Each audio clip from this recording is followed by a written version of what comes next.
कान्हा, कान्हा, कहाँ खो गए हो तुम? मैं तुम्हें कब से पुकार रही हूँ। राधे, मैं उस भारतवर्ष को देख रहा हूं जिसकी नींव रखते समय महाराज दुष्यंत और देवी शकुंतला के पुत्र महाराज भरत ने वंशवाद को ठुकराकर योग्यता को श्रेष्ठ माना। कान्हा, तुम क्या कह रहे हो? मुझे कुछ समझ में नहीं आ रहा है। समझाता हूं राधे। जिनके नाम पर भारतवर्ष का नाम रखा गया, उन महाराज भरत ने अपने पुत्रों में राजा बनने की योग्यता नहीं पाई। उनका यह मानना था कि केवल राजवंश में जन्म लेने से कोई राजा बनने के योग्य नहीं होता। अब समझी कान्हा। धन्य है महाराज भरत, जिन्होंने एक आदर्श परंपरा का आरंभ किया। हाँ राधा, और उस दिन महाराज भरत ने वंशवाद को ठुकराकर भारत में लोकतंत्र की पहली नींव रखी थी। परंतु उनकी कुछ पीढ़ियों के बाद सम्राट शांतनु ने लोकतंत्र के उस पावन अंकुर को रौंद डाला और एक बार फिर वंशवाद की परंपरा का आरंभ किया। तो कान्हा, महाराज शांतनु ने क्या किया? माता गंगा से उनकी भेंट कब और कैसे हुई? दोनों विवाह के बंधन में कब और कैसे बंधे? और माता गंगा ने शांतनु के 7 पुत्रों की हत्या क्यों कर दी? कान्हा, मुझे पूरी कथा विस्तार से सुनाओ ना। तो सुनो राधे।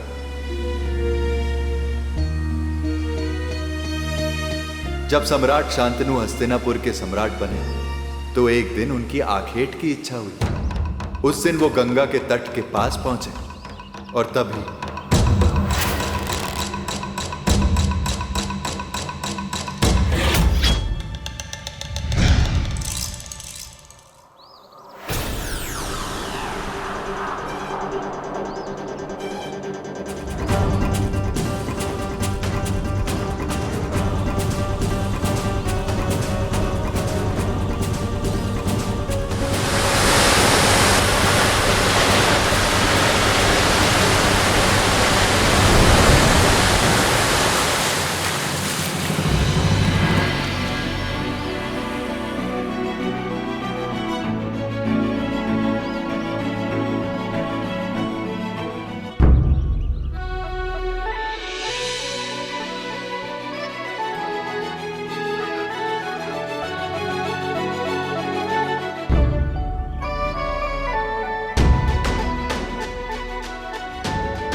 आप कौन है देवी?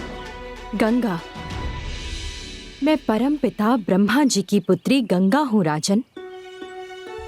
और आप हस्तिनापुर के सम्राट महाराज शांतनु हैं। अहो भाग्य कि आप मेरा परिचय जानती हैं देवी गंगा। मैं तो और भी बहुत कुछ जानती हूँ राजन, किंतु आपसे ये जानना चाहती हूँ कि आप यहाँ क्या कर रहे हैं? अब मैं तो आखेट खेलने निकला था, परंतु आभास होता है कि मेरा ही आखेट हो गया है। एक राजा को सदा सतर्क और सावधान रहना चाहिए राजन। यदि आपका ही आखेट हो गया तो फिर हस्तिनापुर की रक्षा कौन करेगा? अब मेरी और हस्तिनापुर की रक्षा केवल आप ही कर सकती है गंगे। यदि आप मेरे प्रेम प्रस्ताव को स्वीकार कर ले तो शांतनु भी बच जाएगा और हस्तिनापुर।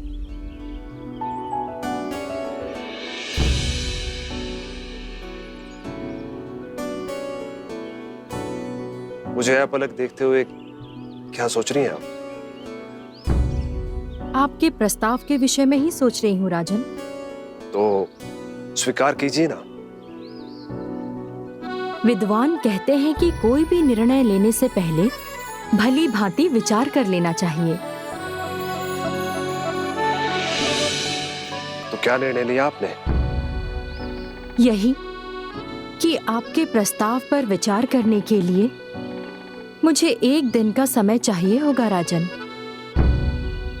कल सूर्य उदय के बाद फिर यहीं मिलेंगे।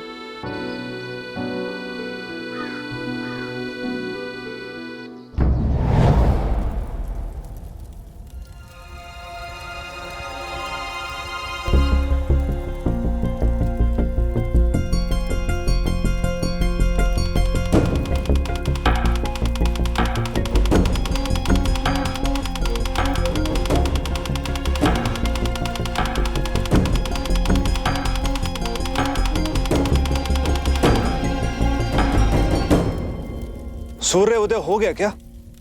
नहीं महाराज, अभी सूर्योदय नहीं हुआ है।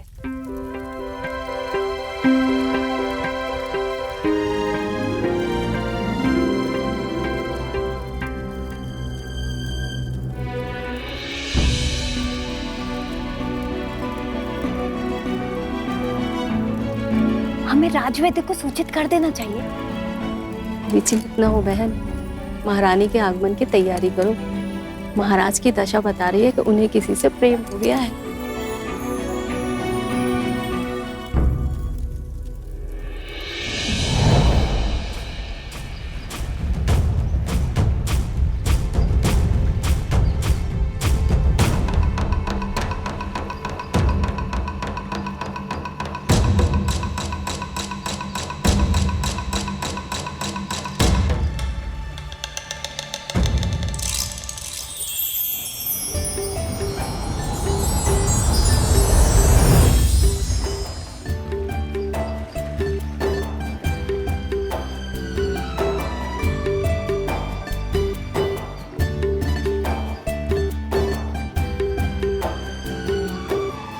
लगता है आप सारी रात सोए नहीं हैं सम्राट।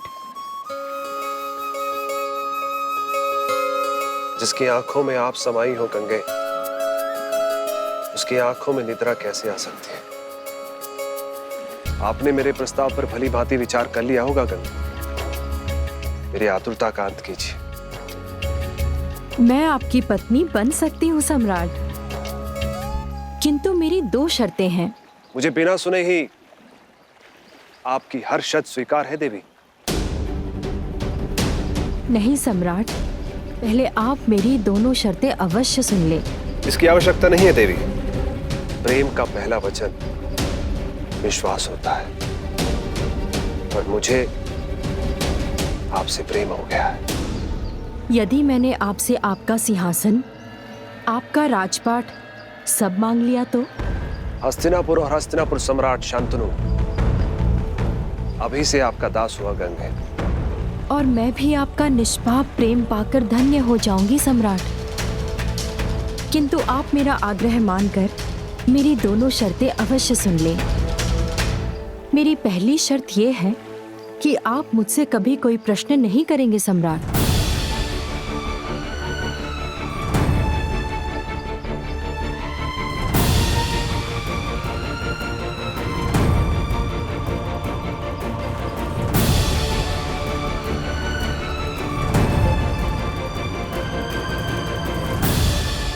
मैं शांतनु आपको वचन देता हूं कि कभी आपसे कोई प्रश्न नहीं पूछूंगा।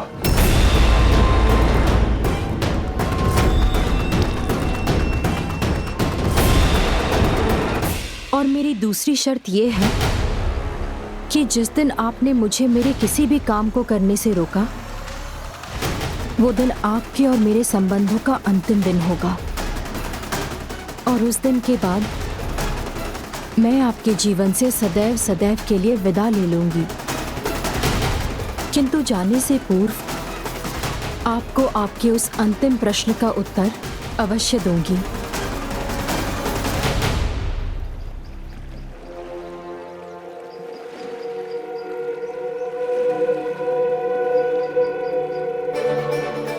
मुझे आपकी दूसरी शर्त भी स्वीकार है देवी। मैं वचन देता हूं